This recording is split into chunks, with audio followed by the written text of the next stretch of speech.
അണത്തിലർച്ചയോടനുബന്ധിച്ച് ബ്ലാങ്ങാട് ബീച്ചിൽ നിന്നുള്ള കാഴ്ചക്കിടെയുണ്ടായ സംഘട്ടനത്തെ തുടർന്ന് പോലീസ് കസ്റ്റഡിയിലെടുത്ത ഷാഹുവിന്റെ മരണത്തിൽ ചാവക്കാട് പോലീസ് സ്റ്റേഷനിലുണ്ടായ സംഘർഷത്തിന്റെ ദൃശ്യങ്ങളാണ് നിങ്ങൾ കണ്ടുകൊണ്ടിരിക്കുന്നത്.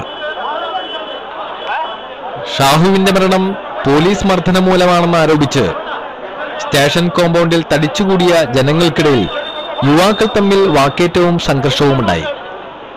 ഇതേ തുടർന്ന് എല്ലാവരെയും പോലീസ് സ്റ്റേഷന്റെ ചുറ്റുമതിലിന് പുറത്താക്കി. സ്റ്റേഷൻ മുന്നിൽ കൂടിയിരുന്ന യുവാക്കളിൽ ഒരാളുടെ കഴുത്തിന് പിടിച്ച് പോലീസുകാരിൽ ഒരാൾ തള്ളിയതിനെ തുടർന്ന് പ്രകോപിതരായ ജനക്കൂട്ടത്തിന് നേരെ പോലീസ് ലാത്തിവീശി.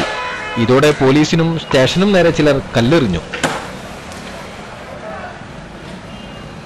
കൂടുതൽ സന്നാഹത്തോടെ CI സുദർശന്റെ നേതൃത്വത്തിൽ രംഗത്തിറങ്ങിയ പോലീസ് ജനക്കൂട്ടത്തെ വിരട്ടിയോടിച്ചു. വാർത്തകളുടെ വിശദമായ വായനക്ക് ഇന്റർനെറ്റ് ന്യൂസ് ബ്രോഡ്കാസ്റ്റിംഗ് വെബ്സൈറ്റായ chavakad.online.com സന്ദർശിക്കുക.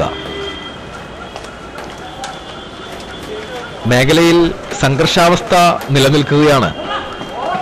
Kunnamkulam DYSP KK Ibrahim, Irinjalakuda DYSP Biju Bhaskar, Chavakkad CI Sudarshan, Valappad CI M Surendran, Chavakkad, Vadakkekad, Kunnamkulam എന്നീ സ്റ്റേഷനുകളിലെ SI തുടങ്ങിയവരുടെ നേതൃത്വത്തിൽ വൻ പോലീസ് സംഘം സ്ഥലത്ത് ക്യാമ്പ് ചെയ്യുന്നുണ്ട്.